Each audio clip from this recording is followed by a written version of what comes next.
Last time, we take a look on other areas of Python. So we are having a Python crash course. So we learned on how to deal with the data types. We learned what are lists, what are sets, and how to work with strings and dictionaries as well in Python. So this morning, we will finish on our crash course. So what I'm actually teaching you is structured programming in Python. We will not go to object-oriented because in that area is advanced. So I can't actually give you too much information so that I can overwhelm you. But I want to teach you simple things that can get you up and learning in data science and machine learning. So this morning, we'll learn the control flows in Python. So those are loops, and we'll go to functions and objects as well in Python.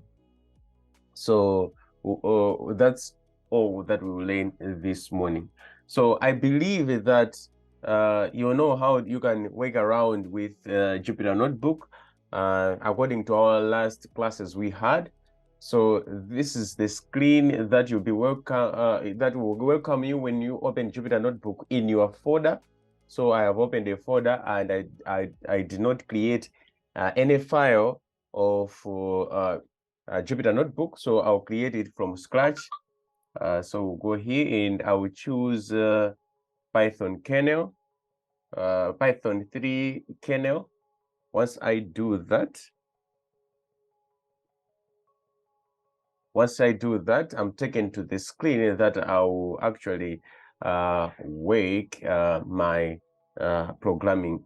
So last time we talked about commenting. It's very important that you make comments in your program when you are coding.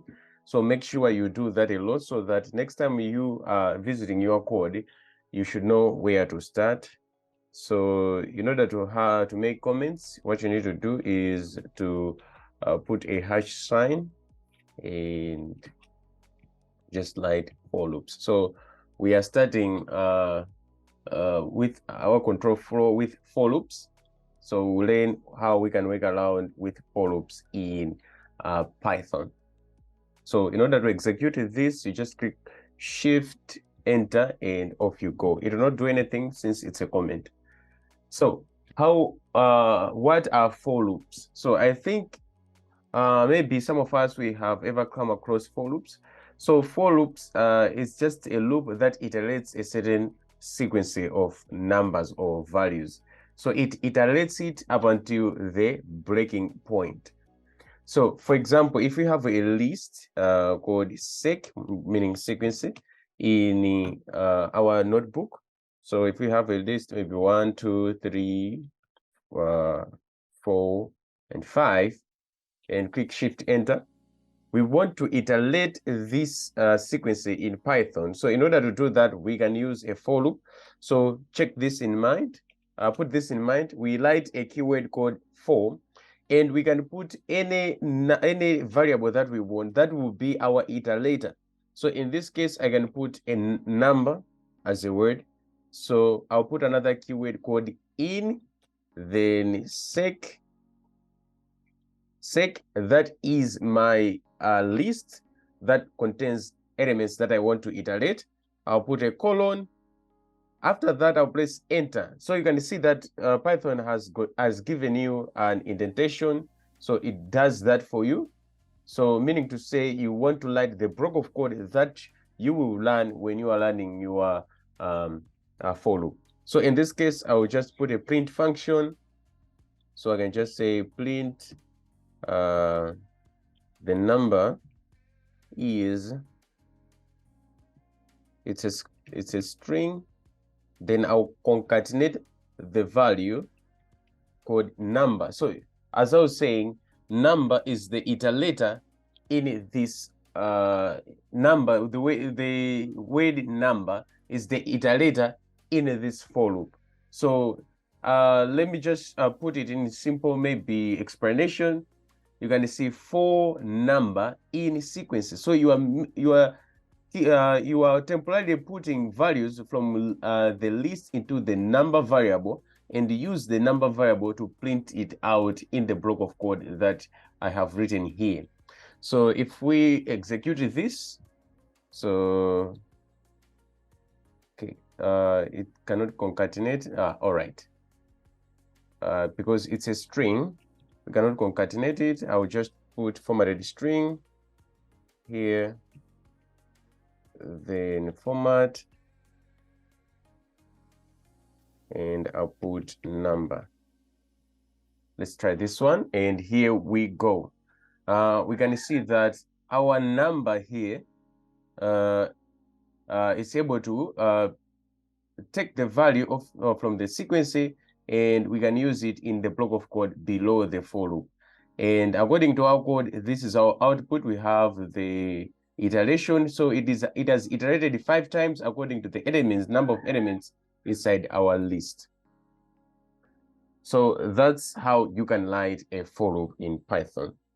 Next, we have while loop. So a while loop is different from a for loop because it needs to have a starting point to be initiated, which is called an index. So we can have I as an index is equal to 1. So that will be our starting point. And after that, we can actually continue to write our while loop. So it has got a keyword while, then you put the index I and less than 10. Maybe want to iterate 10 times.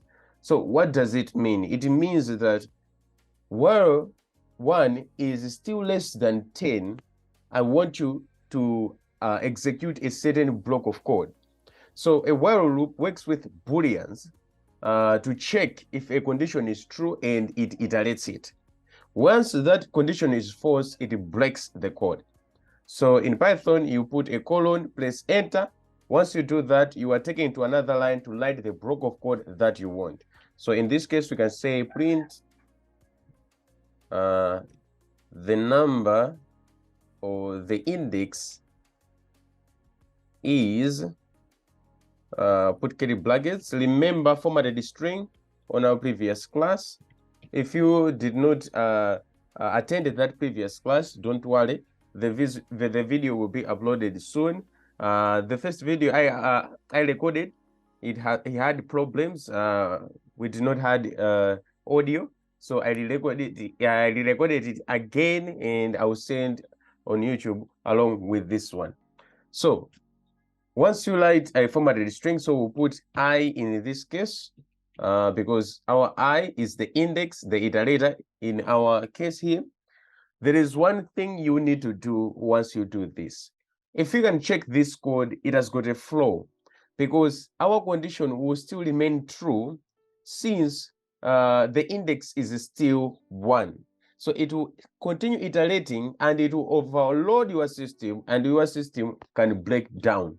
So in order to break the to reach the breaking point of your while loop, you need to increment the index until the condition here is false, until I is no longer less than 10. So in order to do that, you need to put I here and I plus 1 if you want to increment it with a single step or single addition. So once I do this, I click Shift Enter, and you can see that I have an output. The index has iterated until from 1 to 9th time, since because it cannot be 10, because 10 cannot be less than 10, and that is false. So that's how you can write while loop in Python.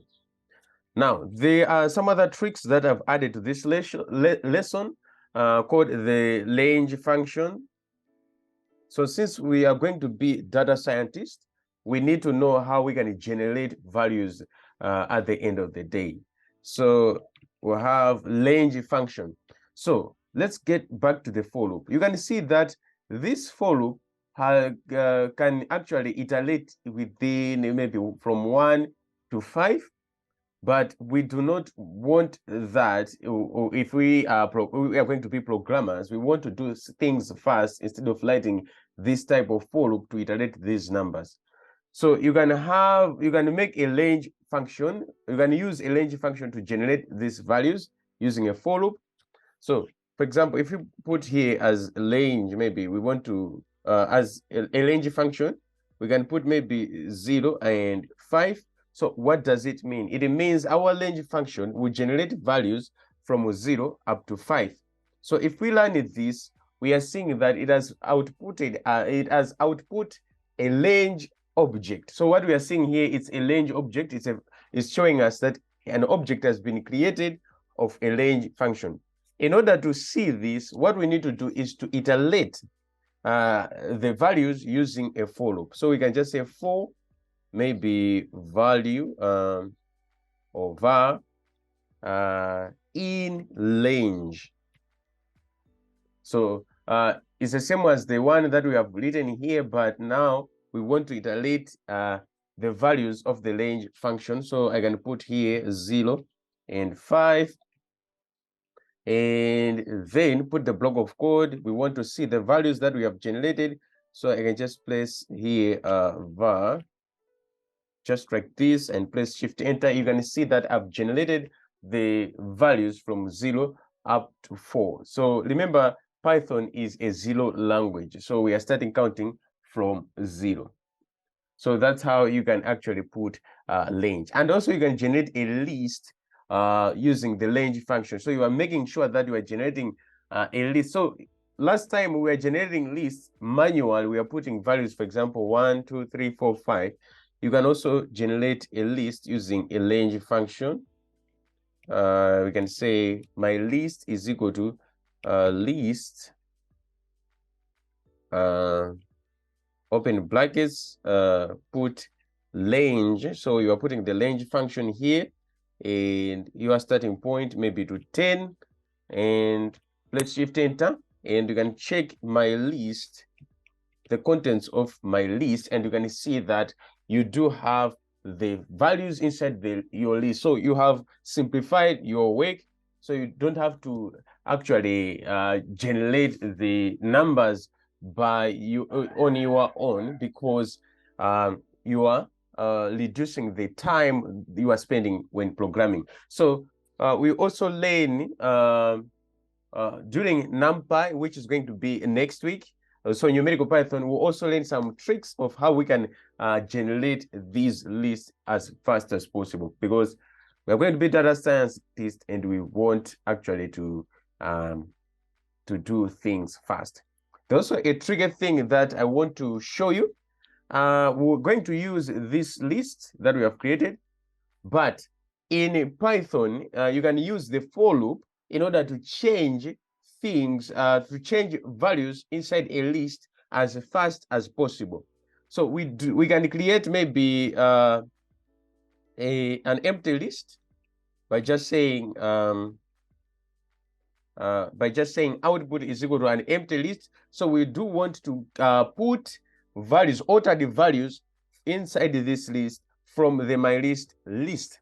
So I can just write a for loop, maybe num. We are working with numbers. You can choose any variable name you want. Then you can put here my list. We'll also see how we can do this better with map function at the end of this section. So there are lots of things that you can do with Python. So once we do this in for loop, we can put the output list. Remember last time we talked about appending values, so we can say append dot append. Then in here, you can alter the value. So for example, you can say num times or squaring to 2, just like this. So once we do this, we can click shift enter to run our code. So in such a case, what we have done here, we have taken elements from my list and appended them or added them to the empty list, but when we are adding them, we have ordered them by squaring them. So that's what happened in this case. So if we print here the list that we have created so far and click Shift Enter, you can see that we have squared each and every element in the other list. So that's how you can order list, play around with list as soon as possible. So in other cases, you can have what we call list comprehension. So on list comprehension, what you can do is, for example, if we want to order something, maybe we call the list comprehension.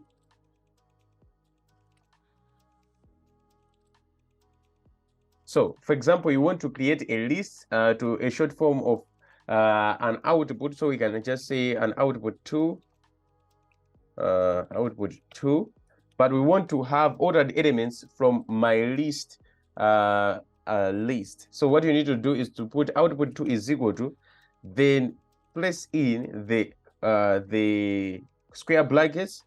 We are going to use the same, so we can put num times 2 for num in my list. So I know that it can be overwhelming some other times, but it's very easy to understand in this case, because what we have created is a new list, but inside that list, we want ordered values from my list. But those ordered values, they will be squared using the iterator num that we are using it in my list function. So if we click Shift Enter here and print out the output 2,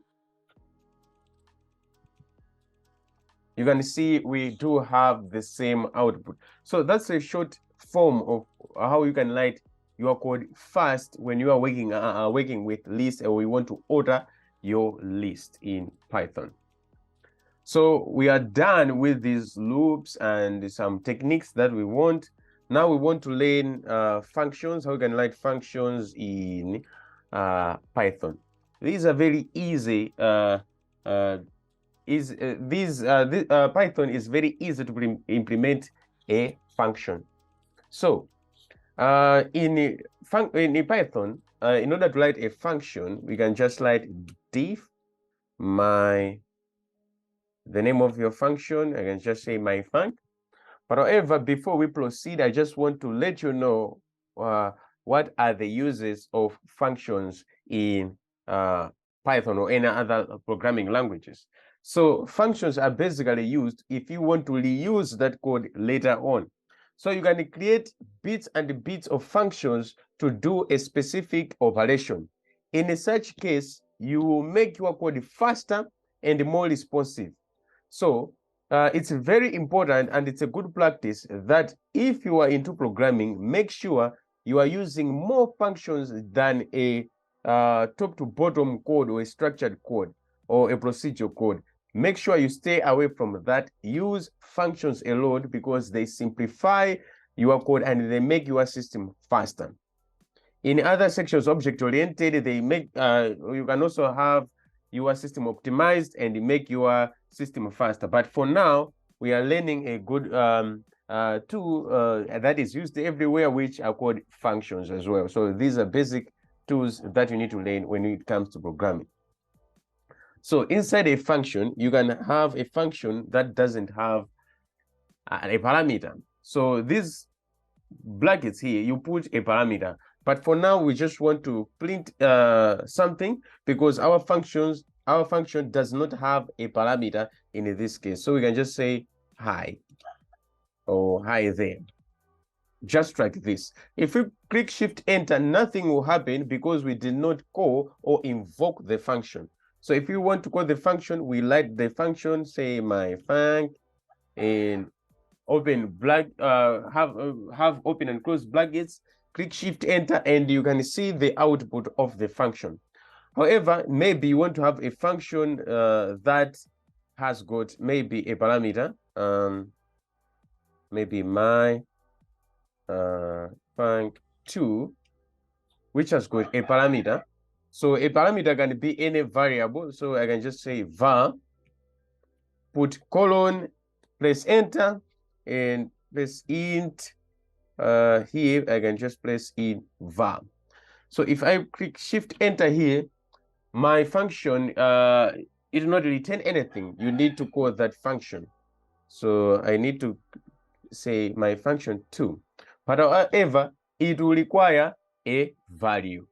It will require a value. So a value can be a string or a number. So I can have here maybe hello.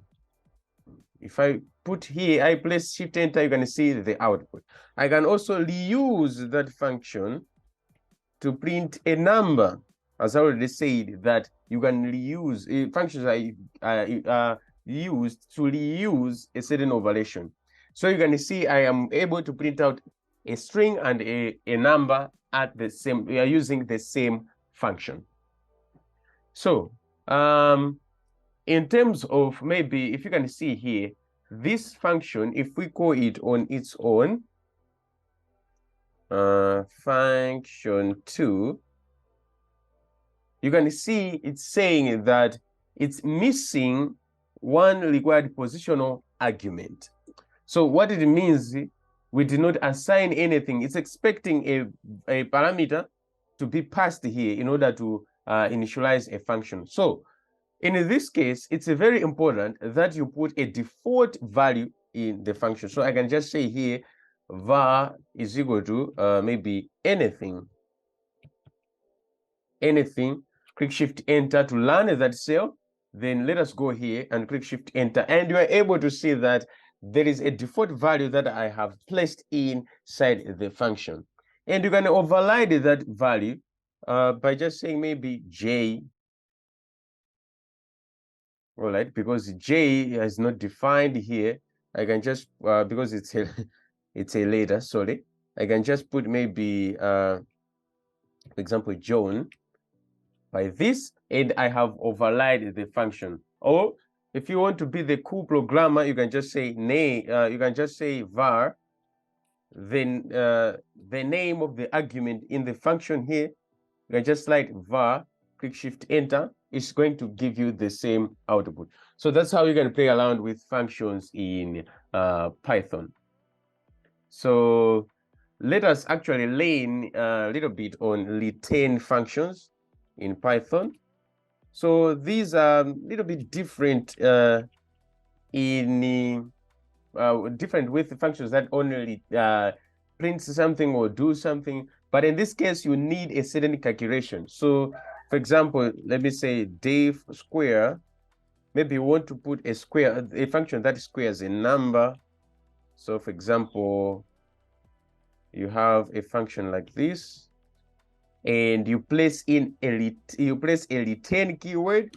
So for example, you place return num times 2 here, just like this. So it's squaring a variable from the function and returning its square. So if we learn this function and say square, maybe square 5 here, we can have the output that returns 5.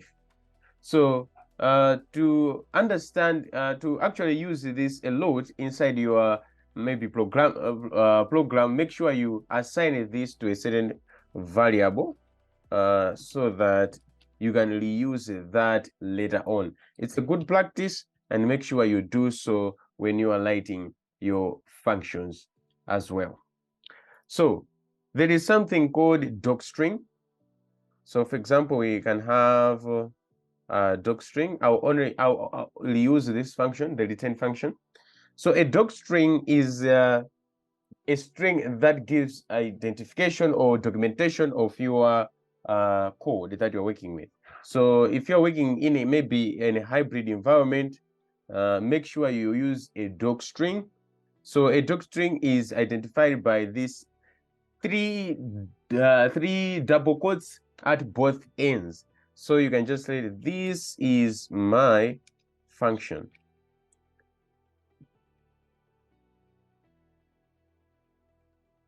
So this is my function. You can say, what's the use of this thing? If we click Shift Enter and let us write square here, you can say, what's the use of this thing? So it's very important that when your friends are using maybe your functions, if you're working in a collaborative environment, they should know the parameters they are looking for, or maybe the components the function is looking for, or what the function will do. So in this case, if you want to see the documentation, you click Shift Tab, and you're going to see the doc string here is actually shown that there is the words that are placed in here called "this is my function." So you can put a lot of documentation to show how your function is used, and it's very important to use this in programming. So you can use that as well. So next step, we want to learn on map functions. So what are map functions? So these are functions that actually alter a certain element, or a certain, in this case, we're going to use a list, but they alter that list or that sequence or that set depending on a certain function. So I know that it can be overwhelming, so let us just put that into practice. So let us put a sequence. Maybe we want to put a list here, maybe 1, 2, and 3, or 4. So we do have a function called square, and let us learn this. So I can just say list. I want to create a new list with mapped elements. So I can just say list. You put a map keyword. Then if I do this and click Shift Enter, you can see the arguments. It wants a function and an iterable. So it means how my iterable here is going to be a sequence here, a list, something that it can actually get the elements on with. So I can put here the square function, just like this, comma, and the sequence. So what I've done here, I have put a function here that will take the elements in the sequence as parameters.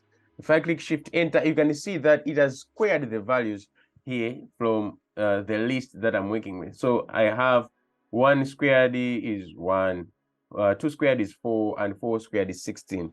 So that's how you can work with map functions. Another cool thing in Python, we call them lambda functions. So these ones are used. I think most of interviews out there, they give you questions on lambda functions because they are fast in order to iterate to do maybe to do a certain calculation. So lambda functions are anonymous functions. You don't have to define them or do anything. You can just say lambda, keyword lambda, maybe var times maybe 2, just like this. So what we have seen here, we call it lambda function because it doesn't have a name actually. So it is taking in a value, and that value is multiplying it by 2. So this is how we can write a lambda. It's divided by colon. So in this case, I can just assign this to maybe t is equal to lambda function. I'll actually learn this. So if I want something, I just say t bracket maybe 4 and learn the code. You can see that it has taken 4 here multiplied by 2, which is equal to 8. So that's how you can learn lambda functions. But basically, they are used in map functions. So let us go to map functions, because you don't need actually to create a function out somewhere out there. You just need to create a lambda function. So you can you can write map lambda and put maybe x colon x, maybe times 3, and after that put your iteratable, which in this case is the sequence function. And once you do that, you click Shift Enter, and you can see that it has multiplied all the elements in my iteratable with 3. So let us learn another function called filter function. Filter function. So a filter function actually retains a Boolean function. So it retains a Boolean. So it means, as the word suggests, filter, it's filtering a certain actually a certain a couple of elements inside maybe a sequence. So if I can just write maybe list here, because I want the filter to be to produce a list. If I click Shift Enter here, you can see that if a filter function, it wants a function or none, and I don't know how to pronounce this. I think it's getting in my mouth a lot, but or something else. But it wants a sequence or a list of values. So what it means, it returns a Boolean depending on the type of filter that you are placing in. So in this case, I can just say num : num, the percentage sign for modulus, for mod, and 0. I'll explain this and put in the sequence. So what I've done here, I have taken a value here that I will check if this value is equal to 0. Once divided by 2 is equal to 0, meaning to say I'm finding even numbers. So any value here I'm taking which is equal to 0 here is going to be true. And once that value is going to be true, it's going to return the list of values that are even numbers. If I click Shift Enter here, you can see that I did not put lambda. Sorry for that. So lambda, we're using lambda functions. So you can see that I do have the outputs 2 and 4 in this case, which are even numbers depending on the sequence that we have here. So that is how you can write even numbers. So just to add more before we close this section, there are some other things called methods that we will use a lot. So methods actually alter the object that we are working with. So it affects in a certain way. So we can have maybe S, like a string assigned to S function, maybe hello world, maybe hi, just like this. And if we Shift Enter to initialize that one, we can have methods that we can use to alter the string. So in order to grasp the methods, you can say s dot. So there are different methods. If you click Shift Tab, not Shift Tab, but if you click tab function, you can see that you can count their center encode format. There are different methods here that are very, very important in this use case of our Python in data science. So for example, I can put lower here. So meaning to say every word, so a method is like a function also. So every word inside the string is going to be lowercase. So as you can see, the opposite of lower is upper. So I can put upper, you can see that it's just ordering the words. Also, I can press ns.split, and it's also ordering the word. So it's splitting every word inside the string. So in this case, I can just give you a heads up how it's used. You can actually appreciate how split is used in search engines, which are basically made by Python. If you search words, maybe a sentence, the search engine will split the words and search a particular a particular word. So in such a case, you can have precise outcome instead of getting the exact thing that you are writing, because it knows now you can make mistakes. So that's how split is used. And you can also split, you can also use a split in different areas in index notation. So you can find out that using the methods that are available to you. So anyway, this is the end of Python crash course.